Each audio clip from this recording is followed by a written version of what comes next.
Kristo na yan at sino ba Jesus Christ na yan.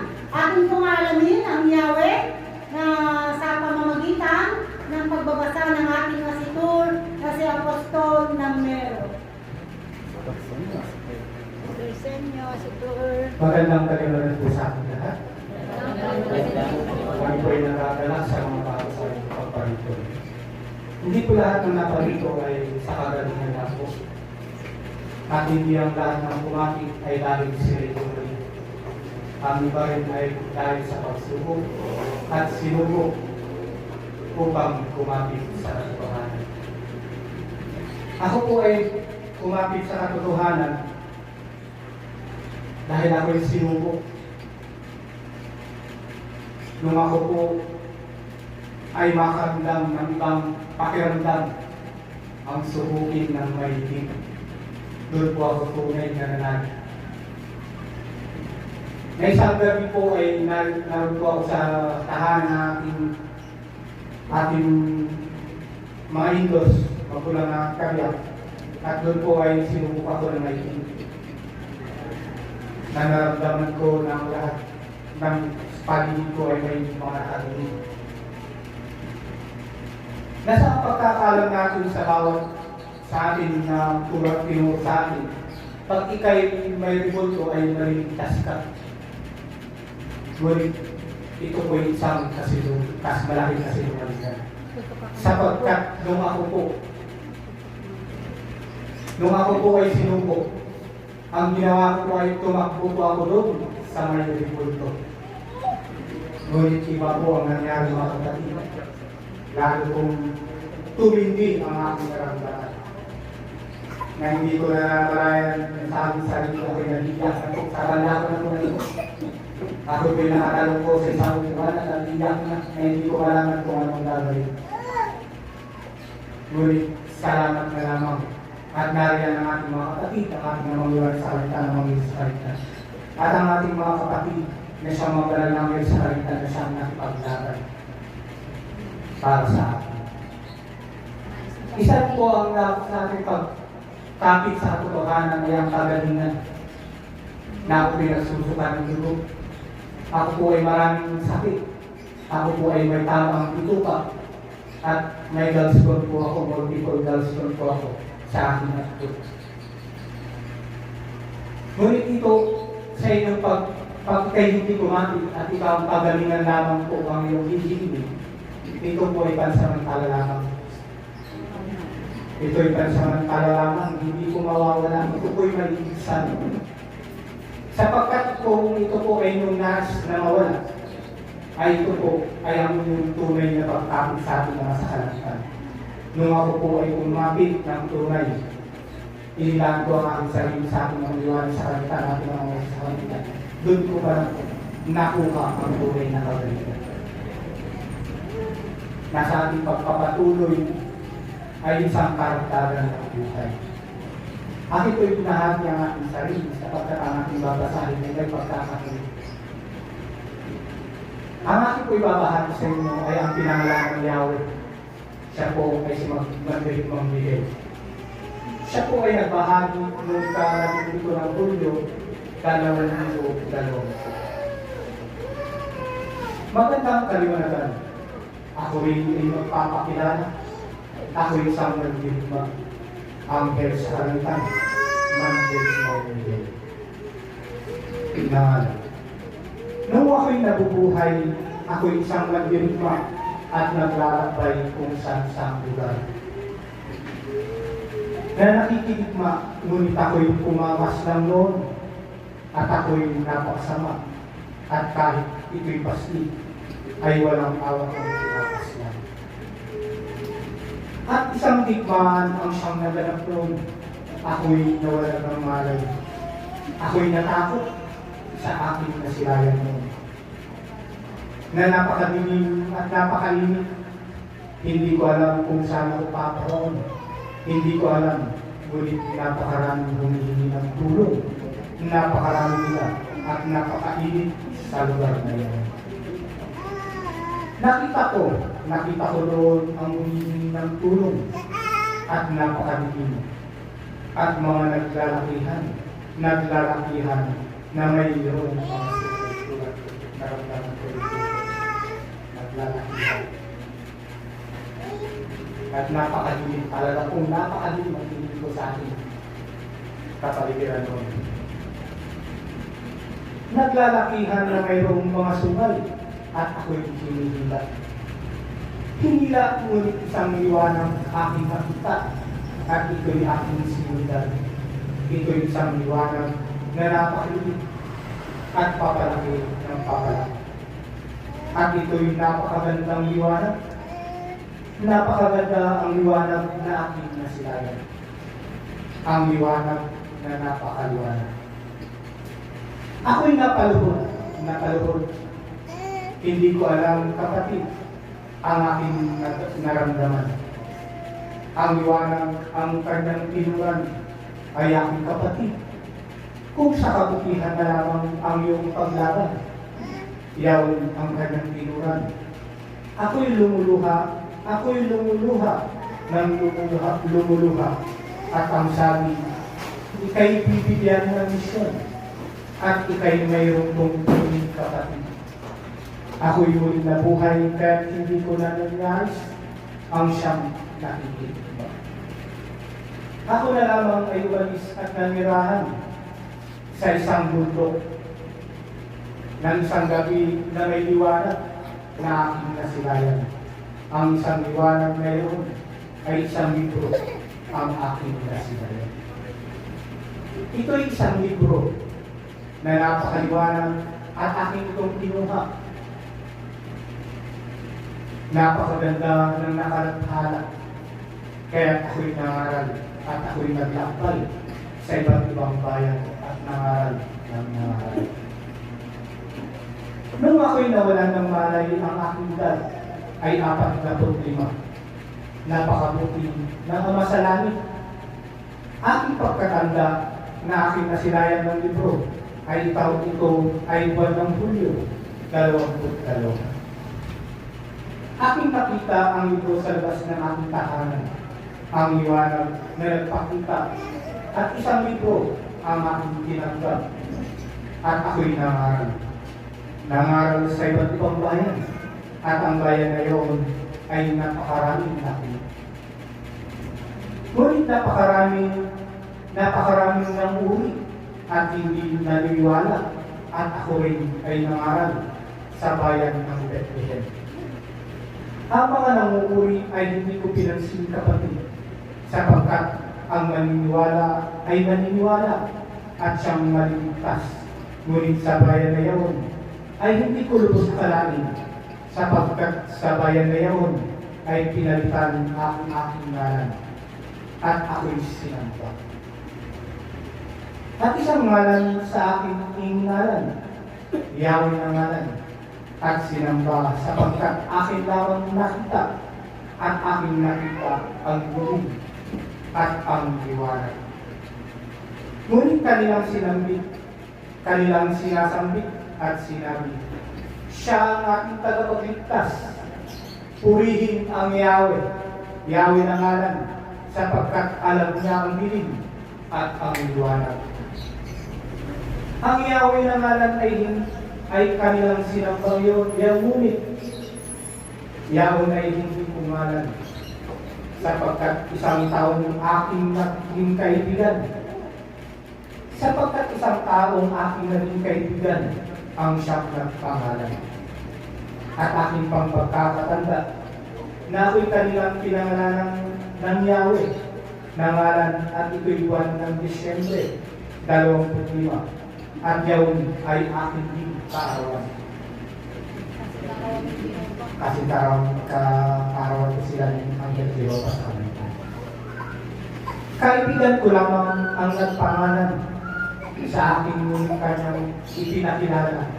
Yahweh ang ngalan ng aking kaibigan.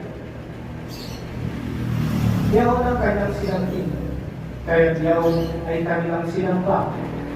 Marami pa akong nalaman.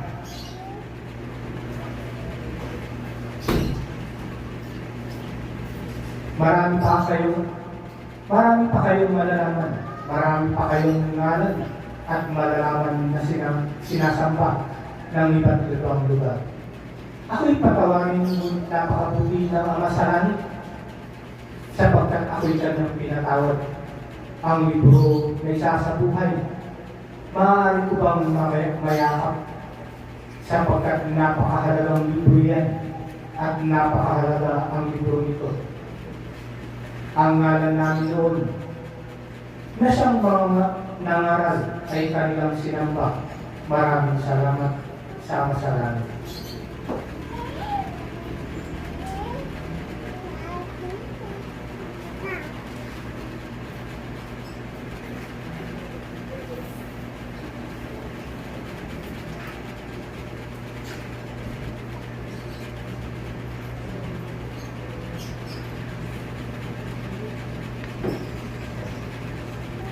At yun po ang kanyang tunay na ngalan ay Mandirit Mahmudin, na siya naman sinamba sa ngayon bilang Yahweh.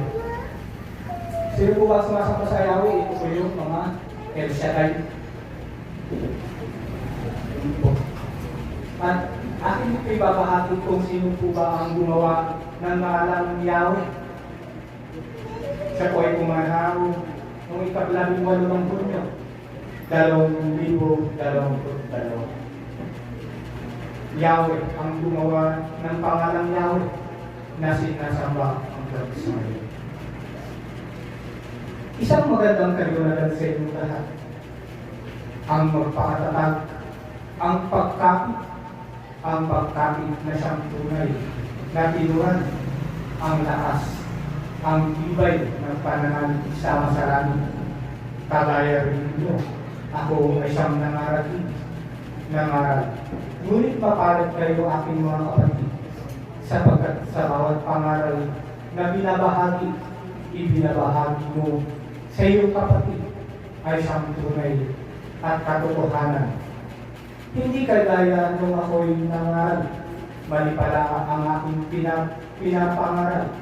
Kagaya din niyo kapatid, napakarami din ang siyang naniwala sa aking mga ibinabahagi. Ngunit yaon pala ay kasinungalingan.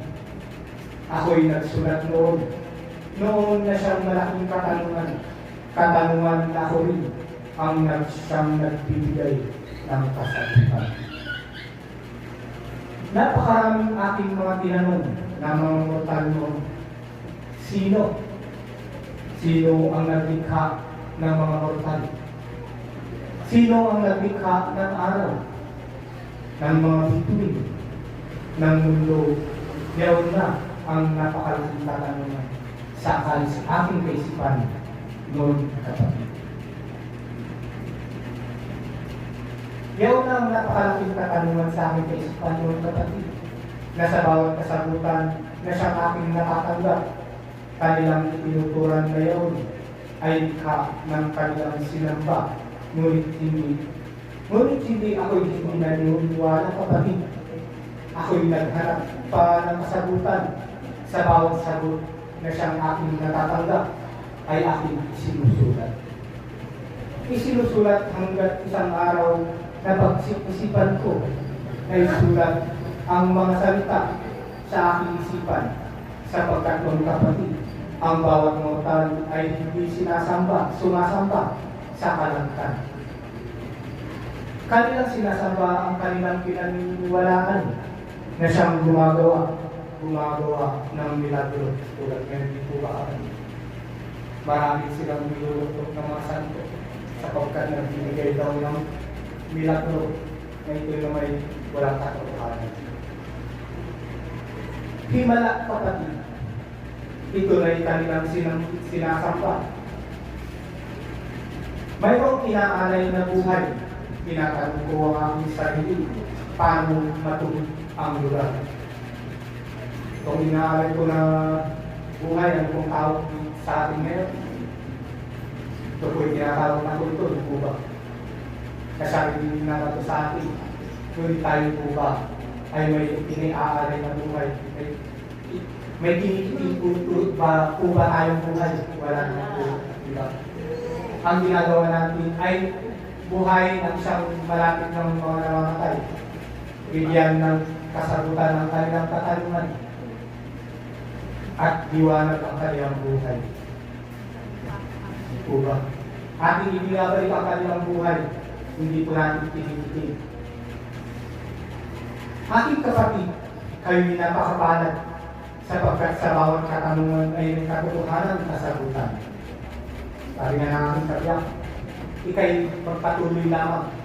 Subaybayan mo ang piniserye ng kalamitan upang malaman mo ang iyong nais malaman na siyang katanungan sa iyong kaisipan.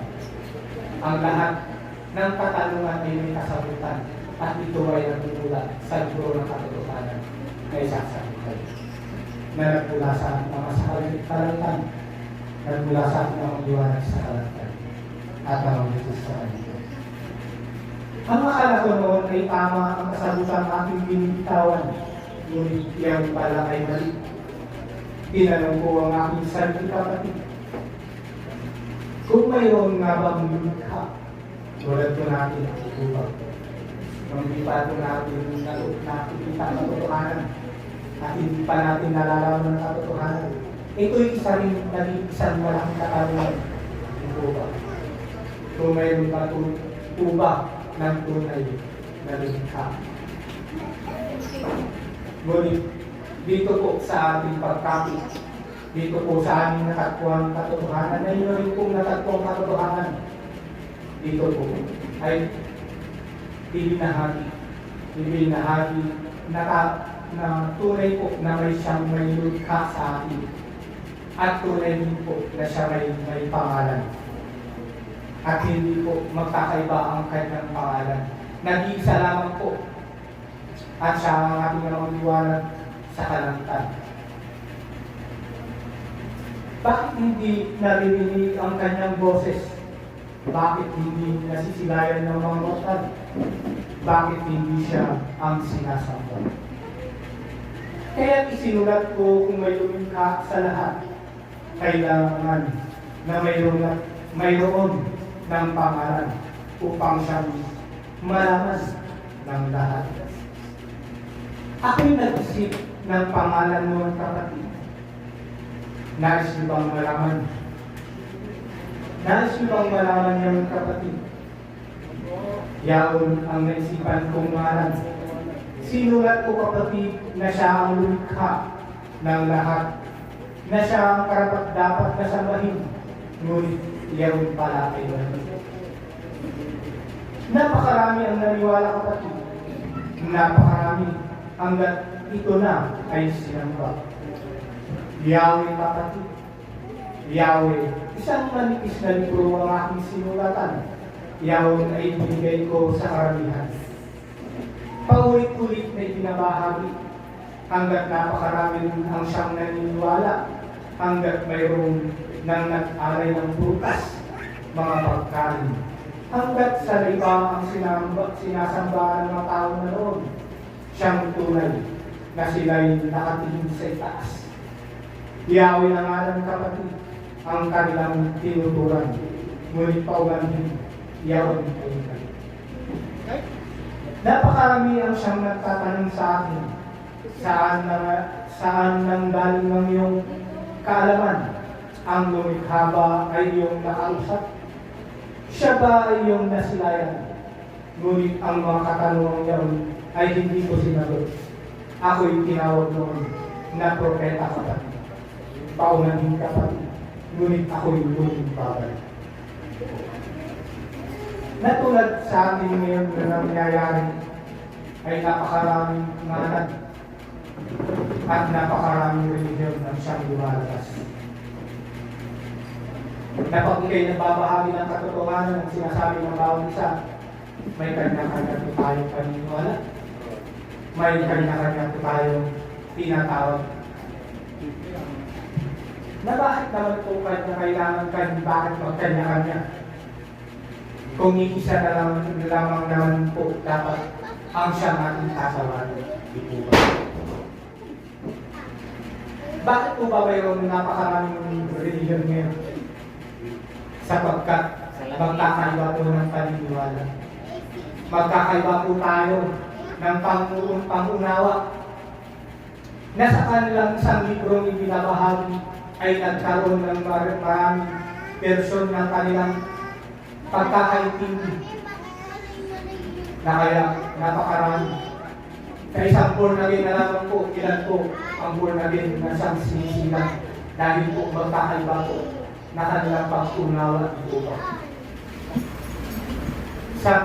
Sa Biblia na kanilang tinuturan, napakarami din po ang umusbong na milyon. Hindi lang isa, napakarami. Sapagkat ang kanilang tinuturan ay utog na sa mali. Ginagawan pa nito ng iba't ibang version. Kapag sabi na ng ating kapatid, ang bawat kaisipan ay balik-balik. Ngunit sa libro ng Kalangitan, ang katotohanan nagmula sa ating mga amang liwanag sa Kalangitan. Kung inyo po itong babasahin, ay isa lamang po ang version nito. At ito po ay ang katotohanan. Na ang pagtawag sa Kalangitan, ang pagtawag sa ating amang liwanag sa Kalangitan, ang paglalang na may sa langit, ay ito po ang katotohanan na siyang magbibigay ng kalakasan, karagdagan ng buhay, at liwanag ng ating isipan at ng ating puso. At muli-muli po, maraming salamat po sa ating mga kapatid na siyang nagbigay ng oras at araw sa araw na ito. Nanawa po, ang inyong nalaman at ang inyong narin ay tumatak sa ating puso at kaisipan. At maraming salamat po at muli-muli po magandang kayo.